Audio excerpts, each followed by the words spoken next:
We're going to go on the first as a PvP on Shakura's Plateau. This map might go to a macro game, but PvP is very coin flippy, so... Anyway. In the top right, we have Bayside, the orange Protoss. I love Protoss, it's my main race. Alrighty, on the top left we have Kisuke.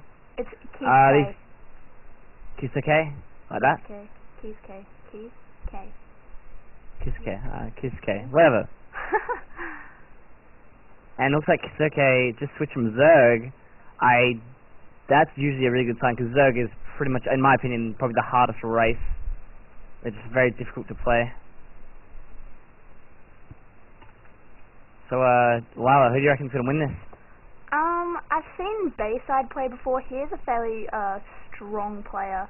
I've never seen Kisuke play before, so at the moment I'm going to be saying I reckon Bayside, but that's just because I haven't really seen Kisuke before at all. So just because I know Bayside is a strong player, I'm going with him for now. Well, I'm going to go for the underdog. I'm going to go for Kisuke because I really like his name. I think it's Japanese, just saying. Both of them going for the gateway on 13, which that usually indicates that there's not going to be very much aggression. It's going to be pretty much kind of standard, like 12. If you find it on 12, you're really going to see there's going to be a lot of aggression, which macro PvP is really interesting, but it usually turns into War of the Worlds. I'm going scouting on 13, which I like. It's weird, he's scouting the bottom position first. You always scout close by air first, usually. I should probably get nameplates up and stuff. That would totally help. Yep. Both normally they're getting, well, normally they're all just going pretty much standard right now. I'm liking it. They're not even getting supply booked either. It is great news. These guys did all win the tournament, so they're not probably that bad. Cybercore coming up. Like, this is pretty much exactly the same. This is really good. I'm liking their builds. Like, they're not getting supply blocked. They're constantly building probes. It's a sign of getting better, I should say. The Zealot coming out for Bayside. And I'm not really sure why Kisuke isn't scouting. That's he's got his probes down at the bottom. I don't think he understands that it's cross positions. So I'm not sure if he plays on this map very much. You never scout down the bottom. He never spawns only to the right of the map. Yeah, that's just a bit of trivia for you guys who don't know. You can't actually spawn underneath or on top. It's close by air or cross positions only on this map. Well, a bit interesting here. He's cutting out a Stalker. He could be going for I was going to say a 3-Stalker rush, but it doesn't really work, unfortunately. Oh, wow. Will he get it? He needs to get this. Oh, my God. He didn't scout the second gas. That's huge. Kisuke didn't actually get to scout the second gas. That's usually pretty important in PvP, just so if there's usually one gas, this means a 4-gate. But, we've got Bayside with a probe down the left side. I like that. It's a pretty good position for a proxy. And Bayside being a boss and scouting for probes, I'm liking this move. So yeah, we do see that Kisuke has actually got his second gas up and running before Bayside, and there's actually got 2 deck gates down, and he is robo, so that clearly indicates 3-gate robo play, having the gateway coming down shortly, I would assume.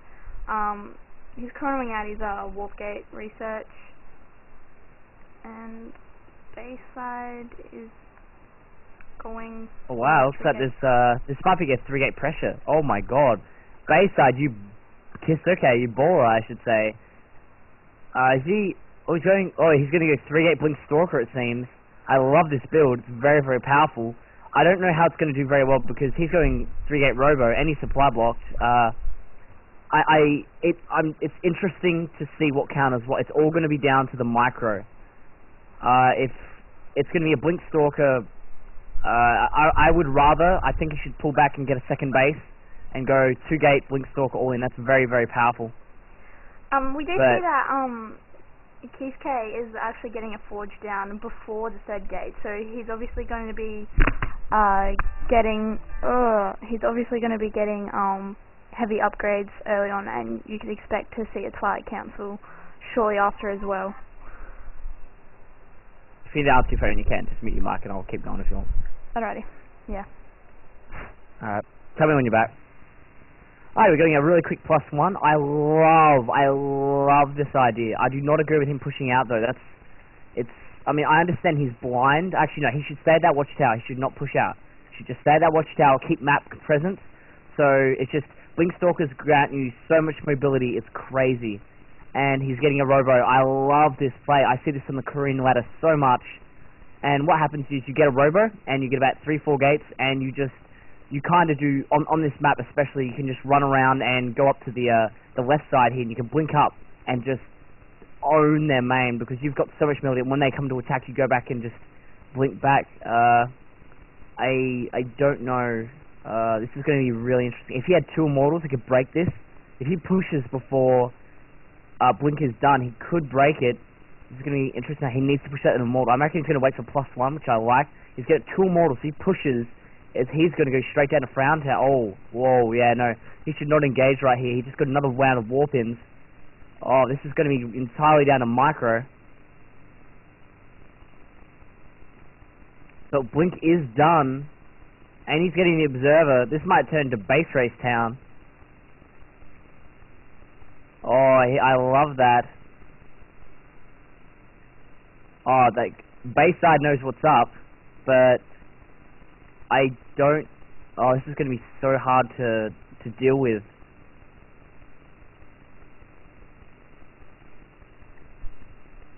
And we'll +1 finish.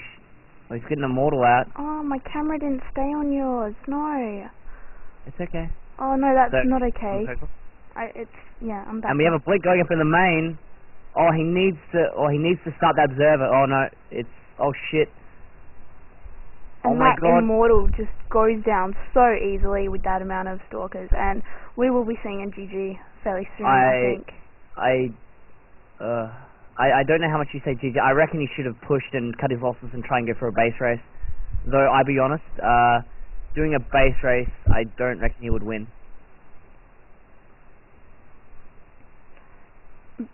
Yeah, Kisuke is losing a lot of money time. Oh my god, he's moving his stalkers, he's not doing the attack move, it is over.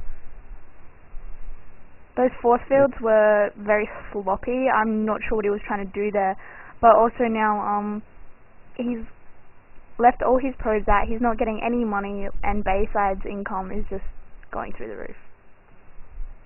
Workers killed 13 to 1. This game is pretty much over. Blink Stalkers on this map, he knows how amazing they are. All he needs to do is do as much damage as possible, then run away and blink away, and then he's ahead. That micro right there. There's not really any micro at all. He just he's losing too much. Oh, he needs to run. He needs to run. He should pick up that pile and then get out there and book it, I think.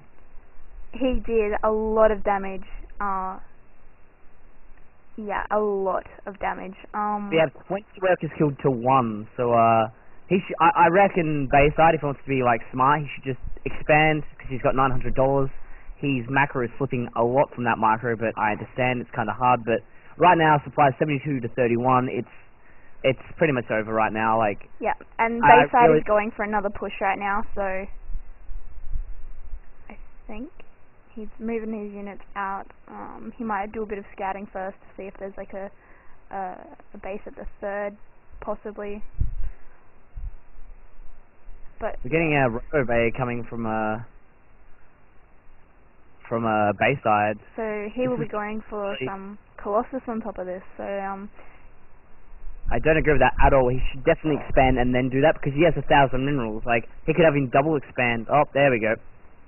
And yeah, this is definitely going to be GG for Kisuke. But that force field was well placed because now those zealots just can't get in. But still, it's not going to do a whole lot. Oh wow, it's actually pretty surprising defense. They lost a lot of things up there.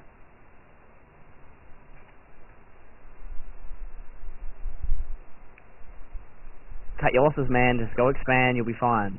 Like this is where games can kind of, I don't know how you would say it. They can kind of give, like, I've seen games where this player's been dead, and you're like, yep, he's dead. He's won the game, and then just by the sheer overconfidence of the player, they can just lose, and it's just really not good. And see, now he's expanded. This is what I like. Man, I reckon you should double expand Bayside. You're so far ahead, and you need to solidify that position. Because even though you've killed 1 billion workers, like, he hasn't caught up just yet, but... Also, Kisuke also has, a pylon at the natural for Bayside. Does Bayside even know it's there? No, he doesn't. Just out of range. I'm loving this. He's scouting for hidden expos. In my opinion, he should get some charge going on, because those zealots are just kind of doing nothing. Like, I think he should kind of push more. And so we do have the Colossus out and ready now, but we don't have any range upgrade on it yet. And he's going to actually be taking that with him on this next push. Oh, it's fine. All this is going to be is to tank damage, just to tank all the damage. Like, it doesn't really matter. He's got the game anyway. Like, 87 to 49. Like, the only way he can really win this if he has like go-to force fields, which is a possibility. So. We will be seeing upgrades. Some extra upgrades, maybe +2 coming out, since Kisuke has just got the Twilight Council down, so we will be seeing some more upgrades if he can manage to... Holy hell. He needs to go and kill the... he needs to Guardian Shield. Yeah, it's over. This is... yeah, we will definitely be seeing the GG this time. There is no way that he can hold all of this off. And there we go, so that's Game 1 Bayside. This is a best of 3, I believe. Yep. Yep. Alright. So Kisuke has to pick the map now.